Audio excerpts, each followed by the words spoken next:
She was only 16 when the decision was made for her. No one asked her if she wanted it. No one cared whether she had dreams beyond the mud walls of her parents' house. To them, she was a burden, another mouth to feed in a home where bread was already too thin, where hunger was an uninvited guest sitting at their table every night. Her father, shoulders stooped with years of disappointment, carried a debt he could never repay. Every harvest brought less grain. Every season of drought turned the fields into dust, and the creditors had grown tired of waiting. Then came the proposal. The man was wealthy, or at least wealthy enough to own land, cattle, and men who called him sir. But more than that, he was old enough to be her grandfather, twice her father's age, his beard white as snow, his hands wrinkled and veined like dry earth. When he arrived at their home, sitting stiffly on a horse too fine for such a poor village, her heart sank. She hid behind the doorway, her small hands clutching the frame, watching the way her father bent low, the way her mother's eyes gleamed with the promise of relief. "We can't refuse," her father whispered later, though his voice trembled. "He will pay off our debt. He promises you a roof, food, clothes. You will never go hungry." The girl shook her head fiercely, tears streaming down her face. "But Baba, he's so old. I don't want this. Please don't make me." Her mother pulled her aside, hissing words meant to sound comforting but sharp as knives. "Hush, child. What choice do you have? Do you want your brothers to starve? Do you want our house taken away? You will be safe with him. Respect brings happiness, not love. Safe. Happiness." She heard the words, but they felt like stones in her chest. The day of the agreement, neighbors gathered in hushed groups, whispering behind cupped hands. Some pitied her, some envied her, but no one dared speak against it. In their eyes, she was being lifted from poverty into security. What did it matter if her groom was older than her father? The old man did not look at her when he sealed the bargain. He sat on the woven charpoy, speaking in low, measured tones, his gaze fixed on her father. Silver glinted in his hair beneath the sunlight. His voice carried weight, not warmth. When her father finally accepted the pouch of coins laid on the table, her heart shattered. That night, she wept into her thin pillow, clutching the small wooden doll her brother had carved for her years ago. Childhood seemed to slip through her fingers with every sob. She thought of the games she would never play again, of the young suitors she would never know, of the simple freedom to choose. All gone, traded away for debts and dignity. When morning came, the house buzzed with preparation. Her mother busied herself sewing a dress from worn fabric, smoothing the creases with trembling hands. "Don't cry today," she said, her voice softer, though her eyes refused to meet her daughter's. "If you smile, people will believe you are happy.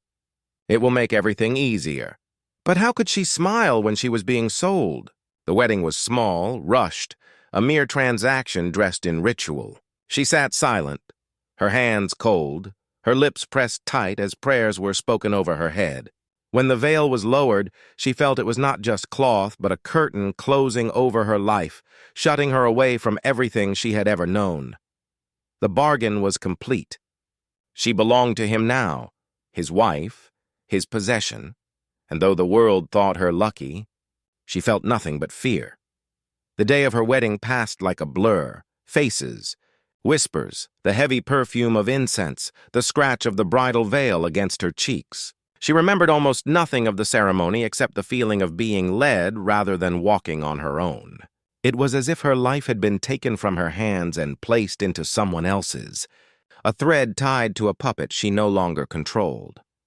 By nightfall, exhaustion pressed against her bones, yet fear kept her wide awake. She sat on the edge of the carved wooden bed in her new husband's grand house, her hands folded tightly in her lap. The room was larger than the whole front of her parents' home. The thick curtains shut out the moonlight, and a lamp burned faintly, throwing long shadows across the walls. Every sound, the creak of the floor, the rustle of fabric, made her flinch. She had heard stories, whispered warnings from older girls in the village of what happened to brides on their wedding night. Some spoke with giggles, some with grim faces, but none of their words had prepared her for the dread now swelling in her chest. She was 16, barely more than a child, and she was about to face a man old enough to be her grandfather. When the door opened, she almost stopped breathing. He entered slowly, his footsteps heavy but deliberate, his tall figure outlined by the dim glow of the lamp. He wore a plain robe, his beard freshly combed, his expression unreadable. He did not look like a groom. He looked like a man weighed down by years of solitude. She lowered her gaze instantly, unable to meet his eyes. Her hands trembled in her lap. She expected him to reach for her, to take what had been bought with her parents' debt, to claim her as his possession. Her whole body was tense, ready for fear to become reality. But instead, he stopped a few steps away and studied her in silence. Minutes stretched long, unbearable. Then he spoke, his voice low and steady. "You are very young," he said. Not cruel, not tender, simply stating what both of them already knew. She dared a glance upward, but his eyes were not lecherous, not greedy. They were tired, lined with age, holding something closer to regret than hunger. He moved to the other side of the room, taking a seat in a heavy chair. He did not come closer. "You need not be afraid of me tonight," he continued. "I will not harm you." His words should have comforted her, but instead they confused her. She had prepared herself for pain, for violation, for the nightmare whispered about behind veils and hands. Instead, here was a man speaking as though he had no wish to touch her at all. Still, fear clung to her. She stayed rigid on the bed, eyes lowered, unsure of what to say. Silence filled the room, broken only by the soft crackle of the lamp flame. Finally, he rose. She froze, certain he had changed his mind. But instead of approaching, he walked to the door and paused. "Rest," he said simply. "Tomorrow will be long." Then he left, closing the door behind him with a firm but not harsh hand. For the first time since the bargain was struck, she exhaled a breath she hadn't realized she was holding.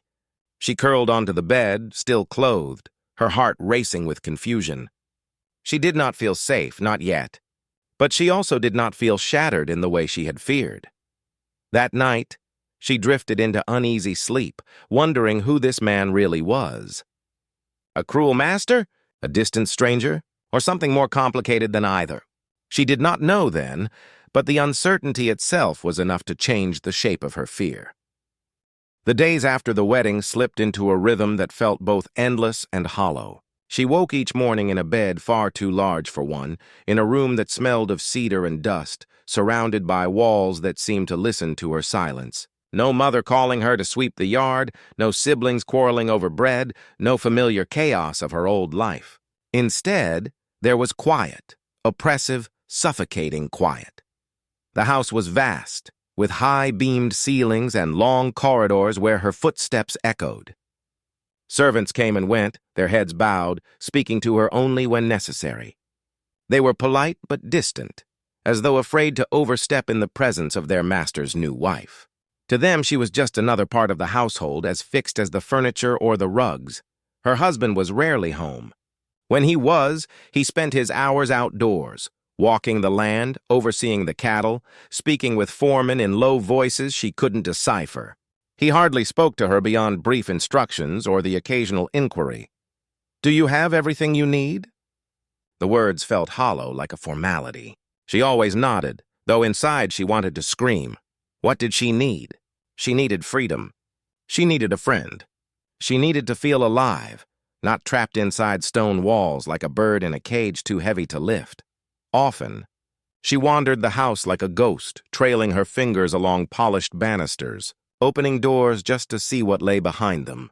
There were rooms filled with things she had never seen before. Glass vases from faraway cities, books written in languages she couldn't read, portraits of stern-faced ancestors watching her with disapproval. None of it felt like hers. Nothing belonged to her, not even her own life. At meals, she sat alone at a long table, food set out in abundance, meats, stews, fruits, breads. She ate little. Each bite reminded her of her family's hunger, of the bargain that had stolen her youth. She could not enjoy richness that tasted of sacrifice. In the evenings, she sometimes stepped into the courtyard. The stars above the ranch stretched wide, endless, mocking her with their freedom. She would stand there, wrapping her shawl tightly around her shoulders, listening to the distant sounds of night, the lowing of cattle, the howl of a coyote, the rustle of wind in the trees. It was beautiful, yes, but it was also lonely. Nature seemed to thrive while she withered. The villagers, too, kept their distance. When she passed through the market on rare visits, people stared, but did not greet her warmly. Some pitied her, some envied her fine clothes, but few dared to speak. She was no longer the poor farmer's daughter they had known. She was the old rancher's wife. That title built walls between her and everyone else. Loneliness began to weigh on her like a second skin. She found herself speaking softly to the horses in the stable, or humming to the chickens pecking near the back gate, just to hear the sound of her own voice. Even the smallest living creatures became her companions. At night, when her husband returned and retired to his study or fell asleep early from weariness, she would lie awake, staring at the ceiling. Questions plagued her mind. Did he see her as nothing more than a payment for her father's debt? Did he regret taking her as his wife? Or did he simply not care enough to think about her at all? Days turned into weeks, weeks into months. She was alive, yes, but she was not living. Her youth was being spent in silence, her laughter swallowed by walls too thick to let it escape. She began to believe this was all her life would ever be, a string of lonely days, one after another, stretching on forever. Yet, in that emptiness, a seed of defiance quietly took root. For in her loneliness, she began to wonder, was she meant only to endure, or could she someday find a way to live? It was a late afternoon in spring when she first began to see her husband in a different light. The sun was sliding low across the ranch, spilling gold over the fields, and she had wandered farther than usual from the main house. Curiosity had drawn her toward the path where the ranch hands carried sacks of grain and led the cattle down toward water. She liked to watch from a distance, silent, unnoticed, pretending for a moment that she was part of the hum of work instead of locked away in her quiet, lonely world. That day, however, something caught her eye. A group of villagers had come through the side gate, thin women with sunken cheeks, children clinging to their skirts, men with hollow eyes from too many hungry months. She recognized them. They were from one of the poorest families in the nearby settlement, people who had often begged at her father's door as well. Her chest tightened with memory. She knew the shame of hunger, the humiliation of need. The ranch hands stepped aside as her husband appeared, walking with his usual deliberate pace. She expected him to drive the villagers away, to accuse them of trespassing. He was a man of authority, after all, and men of authority rarely gave anything without demanding something in return. She braced herself for a scene that would confirm everything she believed about him. Cold, calculating, heartless, but instead, she saw something she had not expected. He spoke quietly to the foreman, who gave orders to fetch grain from the storage house. Then he motioned the villagers forward. The children stared at him with wide, fearful eyes, but he crouched slightly, awkwardly, stiffly, but sincerely, and handed one of the little boys a loaf of bread from a sack he carried himself. The boy's face lit up as though the bread were a treasure, and her husband's expression softened just enough for her to notice. She froze, hidden partly behind the stable wall, unable to look away. One by one, the villagers received food, grain, bread, even a small jug of milk. He didn't speak many words, but his actions were careful, intentional. When one of the women fell to her knees, tears streaming down her face in gratitude, he shook his head firmly, almost embarrassed. "Stand," he told her, his voice steady but gentle. "Take it, feed your children. That is thanks enough." For a moment, the old man she thought she knew slipped away, replaced by someone entirely different. This was not the ruthless buyer of her freedom, not the stern master of the house who barely spoke to her. This was a man quietly holding up the lives of others, refusing recognition for it. Something stirred in her chest, something she hadn't felt toward him before. Confusion first, then curiosity, and beneath that, the faintest flicker of respect. When the villagers left, clutching their bundles as though they carried gold, He stood watching them disappear down the dirt road. His shoulders sagged slightly, a heaviness in his frame that made him look older, wearier. And yet, in that weariness, she sensed a kind of dignity. That night, as she lay awake, she replayed the scene in her mind. She could not reconcile it with the image she held of him. How could a man who had stolen her youth with a bargain also show such kindness to strangers? How could someone capable of generosity remain so distant from her, his own wife? Questions swirled, refusing to let her sleep. For the first time since her wedding, her fear of him was tangled with something else, a quiet, unsettling curiosity. She began to wonder if her loneliness had made her blind, if there were parts of this man she had yet to discover. And though she would never admit it, not even to herself, she began to watch him differently from that day on, searching for glimpses of the man who had fed the hungry with his own hands. Her days remained quiet, yet after seeing her husband's hidden kindness, her eyes began to open to the world around her. She noticed more: the way the workers spoke to one another, the rhythm of the ranch, the smell of earth when the cattle were herded across the fields. It was during one of these long, watchful afternoons that she met the man who would change the shape of her loneliness. The foreman. His name was Daniel, though most called him Foreman Dan. He was younger than her husband. Though still seasoned with years of labor, his skin weathered by sun and wind. His hands were calloused, his eyes steady, his voice deep but not harsh. Unlike the others, he didn't treat her as if she were made of glass.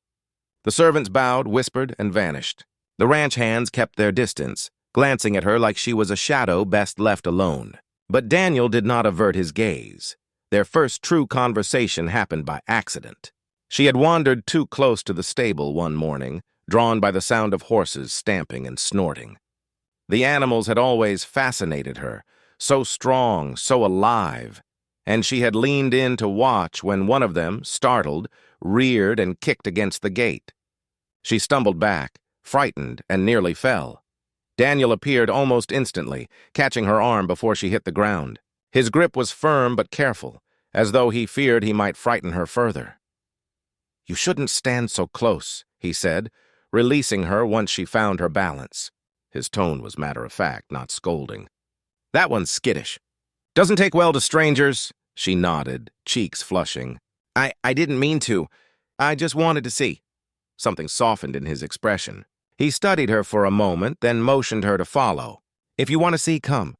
But let me show you from the safe side." That was the beginning.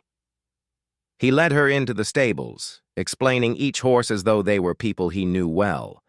This one strong but stubborn. That one gentle but lazy. He showed her how to approach without startling them, how to let them sniff her hand before stroking their necks. She listened, wide-eyed, the tension in her chest easing with each word. For the first time since her marriage, she felt like someone was speaking to her, not at her. In the days that followed, she found excuses to linger near the stables, and Daniel never turned her away. Sometimes he explained the work of the ranch, the planting of oats, the care of cattle, the way the seasons governed everything. Other times they spoke of little things, the weather, the stubbornness of mules, the beauty of the stars at night. His voice had a patience that soothed her, and his laughter, rare but genuine, warmed something inside her she thought had long gone cold. She realized he treated her not as a child, nor as the wife of his master, but as a person. That simple respect was a gift she had not known how much she craved. Of course, she was careful. She knew the danger of being seen too often in conversation with another man. Whispers traveled fast in villages. Tongues were sharp and reputations fragile. So she kept her distance in public, lowering her gaze, pretending indifference. But in the quiet moments near the stables, she allowed herself to breathe. With Daniel, she was no longer a caged bird. She was simply herself, a young woman eager to learn, to laugh, to feel the sun on her face without shame. One evening, as she left the stables, Daniel called after her. "You'll learn," he said with a small smile. "The land has a way of teaching those who are willing to listen." His words stayed with her long into the night. For the first time since her marriage, she fell asleep not with tears on her pillow, but with a fragile spark of hope in her heart. Her husband remained a mystery to her, a figure both distant and present, always moving through the ranch like a shadow that commanded everything yet revealed nothing. For weeks, she had convinced herself he was simply cold, incapable of warmth or affection. But slowly, as she began to watch him more closely, she noticed cracks in the mask he wore, cracks that revealed something heavier than cruelty: sorrow. It began with small moments. Late at night, she would pass by his study and hear the scratch of a pen, followed by long silences broken only by his sighs. Once she glimpsed him through the half-open door, sitting with his head in his hands, the lamplight making his white hair glow like silver. He looked not like a powerful landowner, but like a man weighed down by years of burdens he could not put down.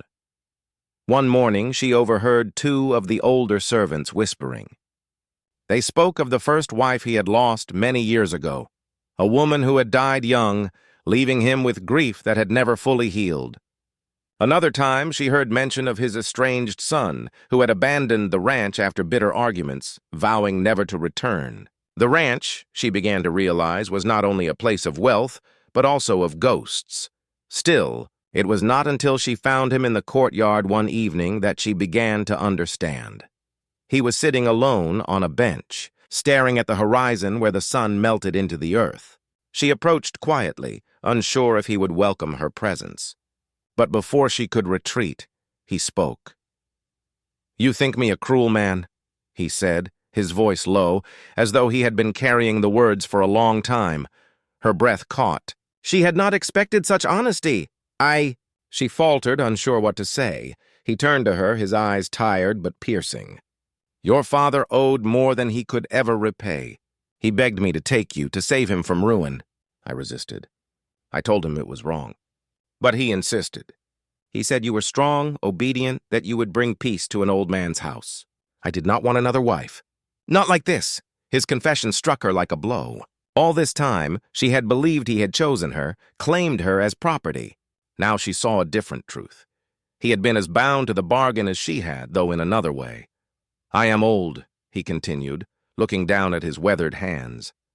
"Too old to give you the life you deserve. Too old to pretend I can be the husband you imagined as a girl. But I could not turn away. I could not let your family starve." For a long moment, silence stretched between them. She felt anger rise, hot and sharp. So her father had offered her like a coin, a sacrifice for his own survival. Yet beneath the anger was something unexpected: pity. The old man before her was not the monster she had painted in her mind. He was flawed, yes, perhaps selfish, perhaps resigned, but also burdened with a sorrow that mirrored her own. "Why tell me this?" she asked softly. "Because," he said, his voice breaking with a heaviness she had never heard before, "I do not want you to hate me more than you must. I know what I have taken from you, and one day, when I am gone, I hope you will find the freedom I could not give you." His words lingered long after he rose and walked away, his back bent under the weight of age and regret. That night, she lay awake thinking not only of her own stolen youth, but of his lonely burden. For the first time, she saw him not as just her captor, but as a man chained to his past, to his grief, to his choices. And though it did not erase her pain, it planted something new inside her, a quiet understanding that even those who seem unyielding carry wounds hidden from the world. The ranch had always felt like a cage to her, vast and sprawling, yet cold and suffocating. But after her conversations with Daniel and the unexpected glimpse into her husband's sorrow, something inside her began to shift. The loneliness had not vanished, nor the pain of her stolen youth, but a new thought began to take root. If this was to be her life, perhaps she could make it her own. It started with small things. She asked Daniel to teach her how to feed the horses properly, how to brush their coats until they shone. At first, the ranch hands exchanged uneasy glances, unsure if their master's young wife belonged among them. But she persisted, her quiet determination stronger than their doubts. Soon, she learned how to saddle a horse, how to ride not like a timid girl clinging for safety, but with steady hands and a lifted chin. Her confidence grew with every lesson. The wind in her hair as she galloped across the pasture was unlike anything she had ever known. Freedom, if only for a fleeting moment. From horses, she moved to the fields. She began rising early, following the workers as they sowed seeds and checked the irrigation channels. She asked questions, listened carefully, and surprised them with her memory. She learned when to plant oats, how to spot signs of sickness in cattle, which herbs could heal wounds and which could poison. At first, the men smirked, whispering among themselves. But when she caught a sick calf before it collapsed and insisted on calling the ranch healer, their whispers faded into respect. The animal survived, and from that day forward, they looked at her differently. Not as a girl, not as a burden, but as someone who cared for the land as fiercely as they did. Her husband noticed, too. Though he rarely spoke of it, his eyes followed her more closely now. Once, after watching her direct the workers in repairing a broken fence, he murmured almost to himself, "Your spirit is stronger than your father ever said." It was not praise in the usual sense, but to her, it felt like a recognition she had long hungered for. The villagers began to speak of her as well. Word spread that the young wife of the old rancher was not content to sit idle behind stone walls, that she worked, learned, and cared for the people who served alongside her. Mothers pointed her out to their daughters in the marketplace, whispering of her courage. Slowly, the pitying stares that once burned her skin turned into something else, quiet admiration. Yet her strength was not only in learning skills of the ranch. It was also in her heart. She found herself comforting a weeping servant girl who had lost her brother, sitting beside her in the kitchen long after midnight. She began sharing what little she had of herself, listening, encouraging, showing kindness. It was as though, in healing others, she was beginning to heal her own fractured soul. One evening, Daniel handed her a worn leather glove, too large for her slender hand. "You've earned it," he said with a small smile. "A ranch hand works with their hands. You've worked with yours." She slipped it on, pride swelling in her chest. It was not fine jewelry or silks that marked her worth, but the respect of those who once doubted her. She was no longer the frightened girl sold into marriage. She was becoming something else, something stronger, braver. A young woman who could ride the fields, tend to the animals, guide the workers. A woman who belonged to the land, not because it had been forced upon her, but because she had claimed it for herself. And though she still felt the weight of her youth stolen, she began to see a future beyond fear, a future where she was not only surviving, but slowly, steadily becoming. The summer had been long and merciless, the sun burning the fields into brittle gold. Work pressed on as always, but there was a heaviness in the air that seemed to seep into the bones of the ranch itself. It was during these relentless weeks that her husband's strength began to falter. At first, she noticed small changes, moments easy to dismiss. He would pause while climbing the steps, resting his hand against the railing as though the weight of his years suddenly pressed harder upon him. He coughed at night, a deep, rattling sound that shook the silence of the house. He brushed off her concerned glances with a wave of his hand. "Just age catching up with me," he would mutter. But age had caught him with more than a whisper. It had seized him. One morning she found him collapsed in his chair in the study, his face pale, his breath shallow. Panic flooded her chest. She shouted for help, and within moments the house was alive with footsteps, servants rushing, Daniel appearing at her side. Together they lifted him to his bed. The village healer was sent for, arriving with herbs and poultices, her eyes grim. "The fever runs deep," the healer warned. "It will take its course. All we can do is ease his pain." From that day, the old man's world shrank to the four walls of his chamber. The once commanding master of the ranch now lay frail beneath heavy blankets, his once steady voice broken into whispers. For the first time, she was not invisible to him. His eyes sought her often, weary but searching, as if he saw in her something he had long overlooked. She sat by his bedside, wiping his brow with a damp cloth, spooning broth between his lips when he was strong enough to swallow. At night, when the fever burned through him, he clutched at her hand with surprising strength, as though holding on to her could anchor him to the world. She did not pull away. One night, when the moonlight filtered pale through the window, he stirred and called her name.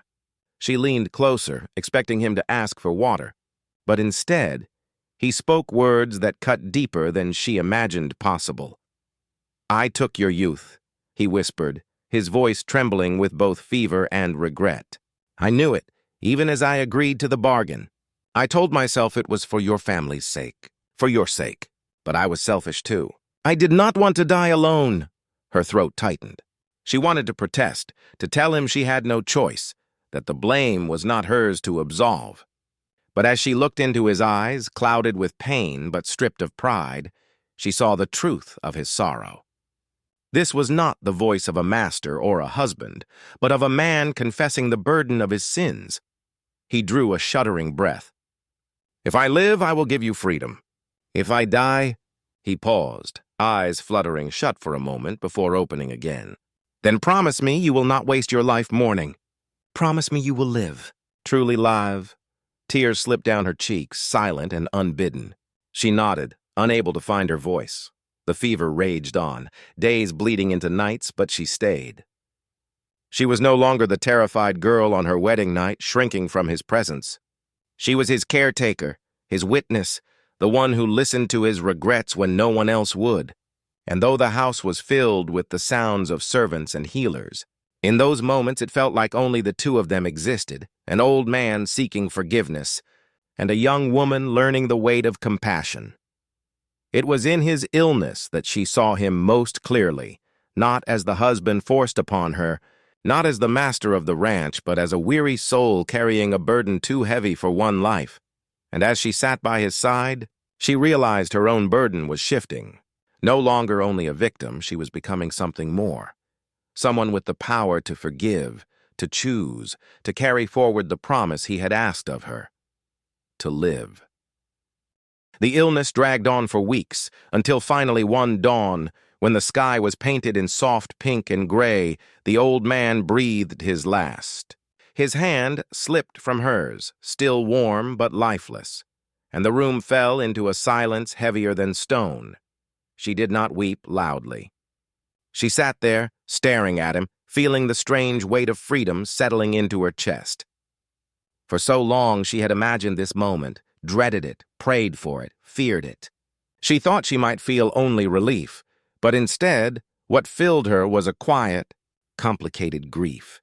He had taken her youth, yes, but he had also given her glimpses of kindness, confessions of regret, and at the end, his blessing to live as she chose. That paradox carved deep lines in her heart.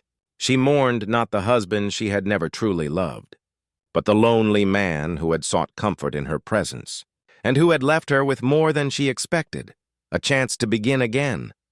The ranch mourned with her.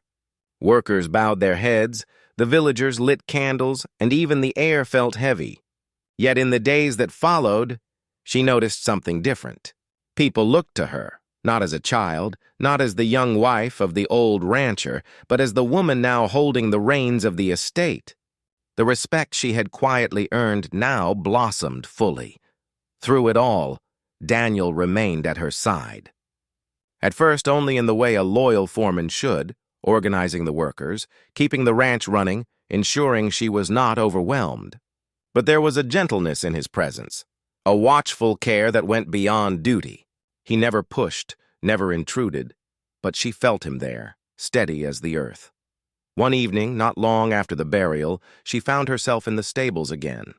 The air smelled of hay and leather, the horses shifting in their stalls. She stood there, stroking the muzzle of a chestnut mare, her thoughts heavy, when Daniel approached. "You've carried yourself with more strength than most men I know," he said quietly. His voice was low, respectful, but there was warmth in it that reached her. She turned, surprised by the sincerity in his gaze. "I don't feel strong," she admitted, her voice barely above a whisper. "I feel hollow, as if I've been emptied and don't know what to fill myself with." He stepped closer, careful, as if each movement needed her permission. "Hollows can be filled," he said. "Sometimes with sorrow, sometimes with hope, sometimes with both." Their eyes met, and something unspoken passed between them. She had known him for months now, had seen his patience, his fairness with the men, the quiet kindness he extended to her without asking for anything in return. It had been Daniel who taught her the language of the land, Daniel who had shown her she could be more than a frightened bride.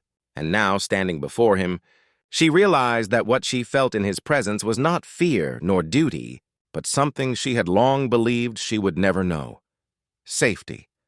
The days that followed deepened this awareness. A touch of his hand steadying her as she mounted her horse, the way his eyes lingered on her when he thought she did not notice, the quiet moments of laughter they shared over small things. It all wove into something fragile and undeniable. One evening, beneath the vast stretch of stars, Daniel finally spoke the words she had both feared and longed to hear. "I've cared for you since the first day I saw your courage," he confessed, his voice trembling slightly. "Not as the wife of my master, but as yourself. And I know it may be too soon, or perhaps never, but if your heart allows, I would stand beside you. Not to claim you, but to walk with you." Her breath caught. She looked at him. This man who had been her friend, her teacher, her quiet protector, and in her heart, something bloomed. Not the terror of being claimed, not the resignation of a bargain, but the tender, growing flame of choice. For the first time, love was not forced upon her. It was hers to give, and in that moment, she knew where her hollow would begin to fill. The ranch looked different now, not because its land had changed, but because she had. Where once she had walked its paths like a stranger trapped in someone else's home, now she moved through the fields, the barns, the great house with quiet authority. People greeted her not with pity or curiosity, but with respect. The girl who had been bartered away in exchange for her parents' survival was gone. In her place stood a woman who had endured sorrow, witnessed regret, and chosen not to let bitterness devour her. After her husband's passing, there were whispers in the village. Some said she was too young to manage such vast land. Others speculated she would sell it, return to her parents, or remarry quickly out of desperation. But none of those things happened. Instead, she rose before dawn, oversaw the cattle drives, inspected the fields, and met with the workers herself. She had once watched Daniel do these things from a distance. Now she stood beside him, learning, deciding, leading. When disputes arose among the workers, she listened carefully and gave judgments that surprised even the oldest hands. Her voice, once timid, carried a weight that silenced arguments. At night, when the house grew quiet and the moonlight poured through her window, she would sit and think of the path that had brought her here. She remembered her parents' tear-streaked faces as they gave her away. She remembered the wedding night when she had braced herself for cruelty that never came. She remembered the loneliness, the fear, and the strange tenderness of a dying man's confession. Each memory was a thread, weaving together the fabric of who she had become, and threaded through all of it was Daniel. He did not rush her, did not press his presence upon her. He was there, steady, patient, allowing her to step into her own strength before asking to share it. Their bond grew not in stolen glances or hurried whispers, but in the steady rhythm of days spent working side by side, in the laughter that came easily when the weight of grief began to lift, in the quiet comfort of knowing someone understood without words. The first time he took her hand openly, it was not under the shadow of secrecy, but in the light of day, as they walked the fence line together. She did not pull away, and when the workers saw, there was no scandal in their eyes, only approval. They had watched her transformation, and they knew she deserved happiness of her own choosing. Seasons turned. The ranch flourished under her care. Crops grew richer, the herd stronger, and the people loyal. She introduced changes: better living quarters for the workers, fairer wages for their families, more education for the children. It was not only a ranch now. It was a community shaped by her vision, and through it all she loved Daniel. Not with the frightened submission of a girl given away, but with the fierce, steady devotion of a woman who had found her equal. Their marriage, when it came, was not marked by lavish ceremony, but by laughter, music, and the blessing of those who truly cared for them. Standing on the porch one evening, watching the horizon blaze with the colors of sunset, she realized the truth. Everything had changed. Not just her life, but herself. She was no longer the girl who had begged for scraps of affection, nor the child who believed she had no choice. She had lived through loss, through regret, through the shadow of being someone's possession.